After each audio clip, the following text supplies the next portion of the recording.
আল্লাহ তাআলা বলছেন জান্নাতের মহিলারা হচ্ছে, ওদের চক্ষু হবে লম্বা লম্বা টানা টানা ডাগর ডাগর চক্ষু, ওদের মাথার চুল হবে লম্বা লম্বা কুচকুচে কোঁকড়া কোঁকড়া কালো চুল, ওদের বয়স হবে 15-16 বছরের মেয়েদের মতো, ওদের কোনোদিন পেশাব হবে না, ওদের কোনোদিন পায়খানা হবে না, ওদের কোনোদিন হায়েজ হবে না, ওদের কোনোদিন নাকে শিকান আসবে না, ওদের গায়ে কোনোদিন ময়লা হবে না, ওদের কাপড় কোনোদিন অপরিষ্কার হবে না, ওদেরকে দেখে মনে হবে ঝিনুকের মধ্যে লুকানো মুক্তা, ওদেরকে দেখে মনে হবে ঝিনুকের মধ্যে লুকানো মুক্তা।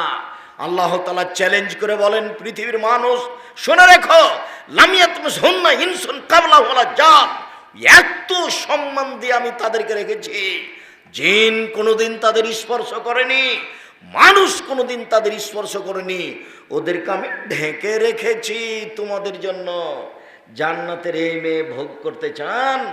ওই আস্কারা মাস্কারা পরানো মেয়ে, ল্যাংটা মেয়েকে দেখে, যে মেয়ে একেবারে জাহান্নামের দরজায় দাঁড়িয়ে আছে, সে মেয়েকে দেখে চক্ষু ঠান্ডা করে কলিজা ঠান্ডা করে আপনি জান্নাতে হিসাব করছেন? সহজ নয়। ওদেরকে ভোগ করার টাফ ব্যাপার। এই ছেলে, তোমাকে বলছি তোমার মোবাইলে যেন আর কোনোদিন ল্যাংটা মেয়ে না নাচে। এই মেয়ে, তোমাকে বলছি তোমার হাতেতে এখনই মোবাইল দেখে আস। তোমার বাপের একটু শরম হয় না?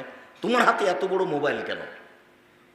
তোমার বাপের বলে টাকা নাই, তো 10-20 হাজারের মোবাইল তোমার হাতে কেন? মানুষ তো, আমি কোটি কোটি টাকা মানুষের কাছে ভিক্ষা চাই রোজ, আমি একজন ভিক্ষুক, তা আমার কাছে একটা মোবাইল আছে ওই যেগুলো বাটন টিপা লাগে সেটা, আর আমি শুধুমাত্র রিং হলে অন করতে পারি, আর কিছু পারি না। আপনার নামটা আমি সেভ করে রাখতে পারি না, আপনি যতই আশা করেন। আপনি অনেকদিন বলেছেন আব্দুল রাজ্জাক সাহেব আমার নামটা একটু সেভ করেন, তো আমি তো সেভ করতে জানি না, আমি করবো কি করে? উপস্থিত বৈঠকের দিনই মুসলিম বোন, আপনাকেই বলছি, আপনার একটু লজ্জার দাবি করছি। নিজের উপকার করেন, জাতির ক্ষতি করিয়েন না। একটু লজ্জা করেন, একটু শরম করেন, একটু হায়া করেন, একটু লম্বা ব্লাউজ পরতে শিখেন, সালোয়ার কামিজ মেক্সি চাদর পরতে শিখেন। মানুষের ক্ষতি করিয়েন না, যুবকের ক্ষতি করিয়েন না।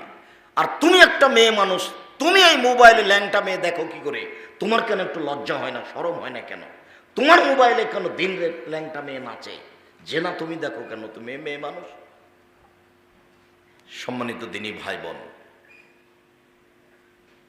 আপনাকে বিনীতভাবে অনুরোধ জানাচ্ছি, এখান থেকে ফিরে আসেন।